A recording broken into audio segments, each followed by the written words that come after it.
احسب الناس ان یترکوا ان یقولوا آمنا وهم لا یفتنون۔ فرمایا لوگوں کا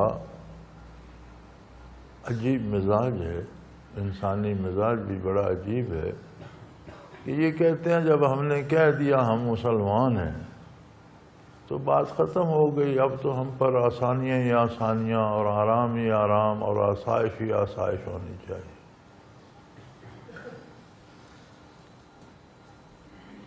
اللہ کریم فرماتے ہیں ایسا نہیں ہوگا۔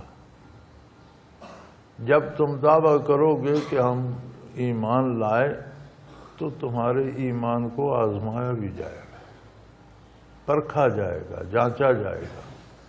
اس لیے نہیں کہ اللہ نہیں جانتے، اللہ تو جانتے ہیں۔ کل روز محشر جب تم بارگاہ الہی میں کھڑے ہوگے تو تمہیں بتایا جائے گا کہ تمہارا دعویٰ تو ایمان کا تھا اور کردار یہ تھا۔ ایمان بچانے کے لیے ذرا سی تکلیف آئی تو تم ہار گئے، تم نے چھوڑ دیا۔ آج کل تو حالات بہت آگے جا چکے ہیں۔ آج کل تو صرف دعوی اسلام کے ساتھ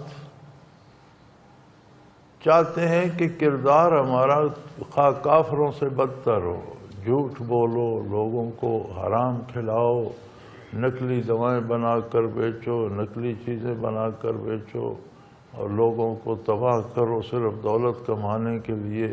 اس کے ساتھ دعوی اسلام بھی ہے اور امید یہ رکھتے ہیں کہ جو برکات صحابہ پر نازل ہوئی تھی ہم پر وہ نازل ہونی چاہیے۔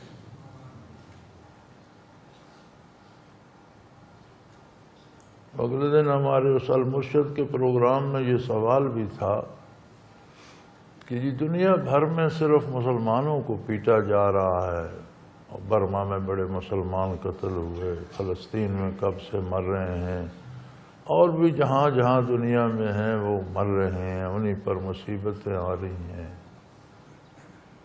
تو اس کا سبب کیا ہے؟ تو میرے بھائی میں نے عرض کیا کہ اسلام کی شان ہے کہ اسلام ہے کیا؟ مکہ مکرمہ میں نزول وحی ایک رسول اللہ صلی اللہ علیہ وسلم کی ذات بابرکات پر ہوئی، پھر حضرت خدیجہ رضی اللہ عنہ ساتھ ہوئیں، خاتون ہو گئی، سیدنا ابوبکر صدیق نے قبول کیا، مردوں میں پہلے مسلمان وہ ہو گئے، بچوں میں حضرت علی کرم اللہ وجہ کریم نے۔ تو ساری آبادی میں 2 مرد، ایک خاتون اور ایک بچہ، یہ مسلمان تھے ایک وقت ابتدا میں۔ پوری روئے زمین کی انسانی آبادی کفر میں، کافرانہ رسومات میں، بت پرستی میں مبتلا تھی۔ تو کیا ان نفوس قدسیہ نے کوئی سمجھوتا کیا؟ اس پر قائم رہے جو اللہ کا حکم تھا۔ لوگ مسلمان ہوتے گئے، اسلام پھیلتا گیا۔ مکہ مکرمہ میں کون سی تکلیف ہے جو آقا نامدار صلی اللہ علیہ وسلم اور صحابہ کرام پر نہیں آئی؟ آج ہم تو کہتے ہیں جی میں مسلمان ہوں، مجھے وہ برکات ملنی چاہیے جو صحابہ کو ملی۔ ہم یہ نہیں دیکھتے کہ ذرا تاریخ اٹھا کر دیکھیں، شیب ابی طالب میں 3 سال جو گزارے نبی کریم صلی اللہ علیہ وسلم نے اور مسلمانوں نے، وہ کتنے سخت، کس قدر تکالیف تھی، کتنے دکھ تھے، کتنی کمی تھی خوراک کی، پانی تک کی، ہر چیز کی۔ اس کے بعد بھی مکہ مکرمہ کے پورے 13 سال جو ہیں وہ اسی مصیبت میں گزرے، حتیٰ کہ شہر چھوڑنا پڑا، گھر چھوڑنے پڑے، جائیدادیں چھوڑنی پڑیں، دنیا کا سب کچھ چھوڑ دیا، لیکن ایمان اور اسلام کو نہیں چھوڑا۔ آج ہم کہتے ہیں ہم مسلمان ہیں، ہمارا کون سا کام اسلام کے تابع ہے؟ شکل سے لے کر کردار تک مسلمان تعداد میں کم تھے، طاقت کے اعتبار سے کمزور تھے، دولت ان کے پاس تھی ہی نہیں، لیکن اسلام اور اسلام کا طرز حیات اور اسلام کے احکام پر وہ جمے ہوئے تھے۔ ان کا حلیہ اپنا تھا، ان کے لباس اپنے تھے، ان کے رسومات اپنی تھیں، ان کی عبادات اپنی تھیں، ان کے نظریات سے لے کر کردار تک ایک ایک چیز قرآن و سنت کے مطابق تھی۔ ہمارا کیا ہے قرآن و سنت کے مطابق؟ لباس اور حلیے سے لے کر کردار تک ہم نے کافروں کی پیروی اختیار کر دی ہے۔ ہم چاہتے ہیں ہمارا حلیہ ایسا ہو جو کافروں جیسا ہو، ہمارا لباس کافروں جیسا ہو، ہمارا کھانا پینا اٹھنا بیٹھنا بات کرنے کا انداز ان جیسا ہو، اور اسلام کو بھی چپکے ہوئے ہیں، کبھی کبھی نماز بھی پڑھ لیتے ہیں، سجدہ بھی کر لیتے ہیں، دولت کے معاملے میں کافروں سے بھی ہم گئے گزرے ہیں۔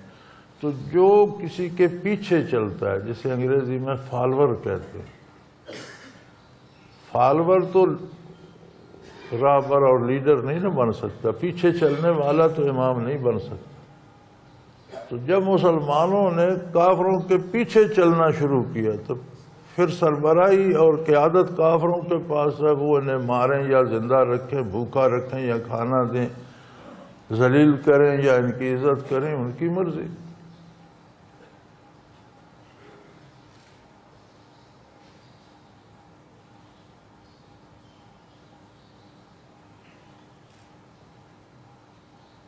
تو فرمایا لوگوں نے یہ سمجھ رکھا ہے کہ ہم کہہ دیں گے ہم مسلمان ہیں تو ساری برکات اور ساری رحمتیں اور ہر چیز ہم پر بارش کی طرح برسنے لگ جائے گی۔ بھائی ایسا نہیں ہوگا، آپ کی مسلمانی کو پرکھا جائے گا تاکہ خود آپ کو بھی اندازہ ہو سکے کہ ہم کتنے مسلمان ہیں۔ اللہ کریم جانتے ہیں، انہیں پرکھ کر جاننے کے محتاج نہیں ہیں۔ وہ آپ کی تسلی کے لیے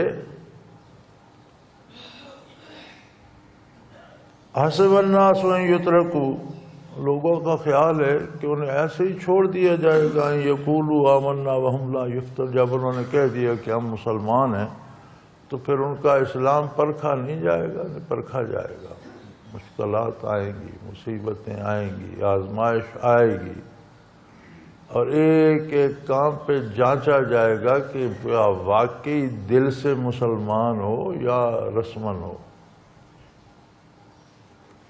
اور یہ کوئی آج کی بات نہیں ہے۔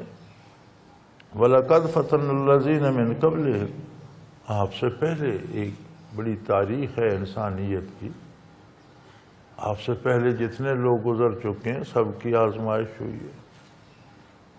جنہیں آپ سب سے بہتر سمجھتے ہیں ان کی آزمائش بہت زیادہ ہوئی ہے۔ امت میں سب سے اعلیٰ لوگ حضور کے صحابہ کرام ہیں رضوان اللہ علیہم اجمعین، ان کی آزمائش سب سے زیادہ ہوئی ہے۔ انہیں آزمایا گیا، ان پر مصیبتیں آئیں، لیکن وہ عجیب لوگ تھے، انہوں نے زبان ہی نہیں کہا، وہ بات ان کے اندر، ان کے سینوں میں، ان کے نہاں خانے دل میں اتر گئی۔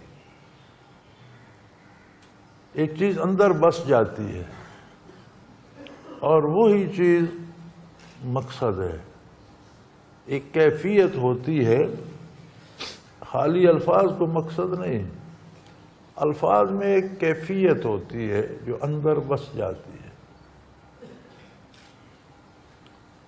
مکہ مکرمہ میں اسلام کی شہید اور پہلی خاتون حضرت سمیہ رضی اللہ تعالیٰ عنہا ہیں۔ غریب گھرانہ تھا، 4 افراد تھے گھر کے، سب کو ابو جہل پیٹتا رہتا، گلی میں لٹا کے رسے باندھ کے تان کے مارتا پیٹتا رہتا۔ بالآخر کہنے لگا کہ تم ایک بوڑھی عورت ہو،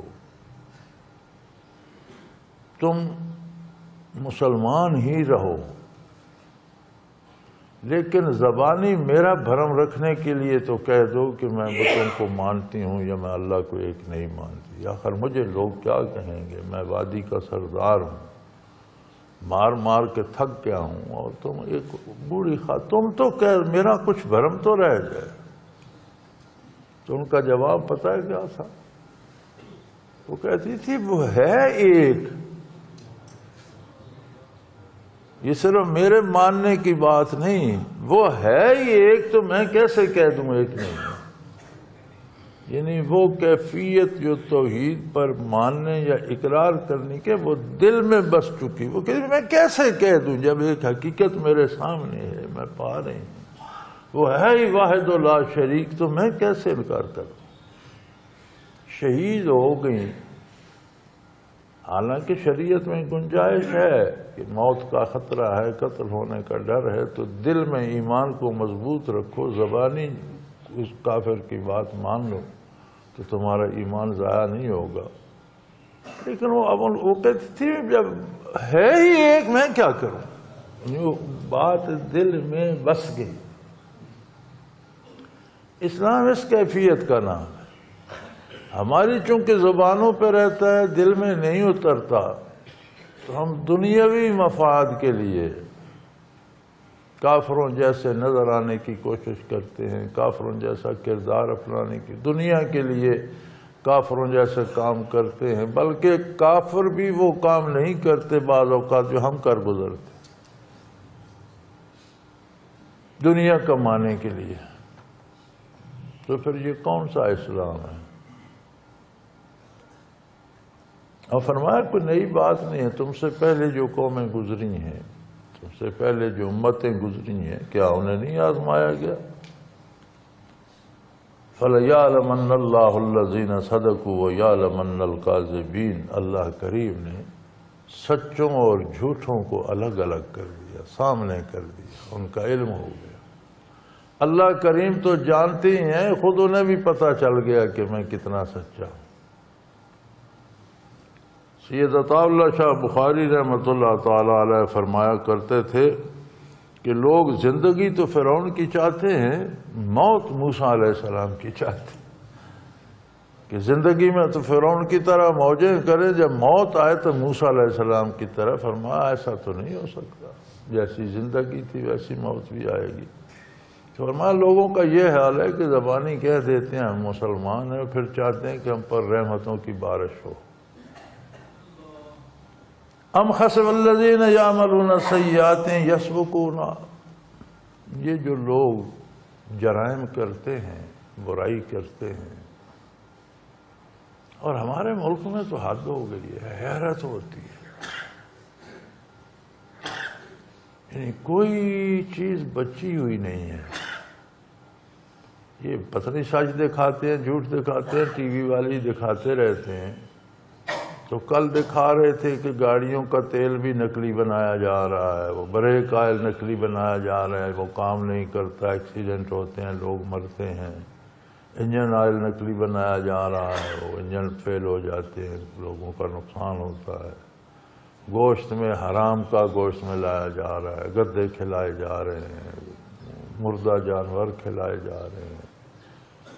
بلکہ یہ تو ہماری مارکیٹ میں بھی ہے، گرم مرغی، ٹھنڈی مرغی کا ریٹ۔ یہ ٹھنڈی بھائی کون سی ہوگی جو حرام ہو جاتی ہے؟ وہ ٹھنڈی مرغی، یہ تو مارکیٹ میں بھی بک رہا ہے۔ کون سی، کہاں مسلمانی ہے؟ چند سکوں کے لیے آپ انسانیت کو تباہ کر رہے ہیں، لوگوں کو، اور بڑے مہنگی دوائیں نقلی بنائی جا رہی ہیں۔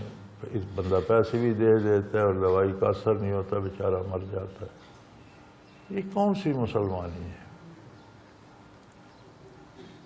تو فرمایا یہ جو اس طرح کے جرائم کرتے ہیں، ان کو یہ خیال نہیں کہ اللہ کے حضور پیش ہونا، یہ سمجھتے ہیں کہ ہم بچ جائیں گے، ہم بھاگ جائیں گے، کوئی ہمیں پکڑے گا نہیں، یسبقونا، کہ ہماری گرفت سے نکل جائیں گے۔ ساء ما یحکمون، فرمایا یہ ان کی سوچ بہت ہی غلط ہے، بہت برا سوچتے ہیں۔ ہر ایک کو اپنے کردار کا جواب دینا پڑتا ہے۔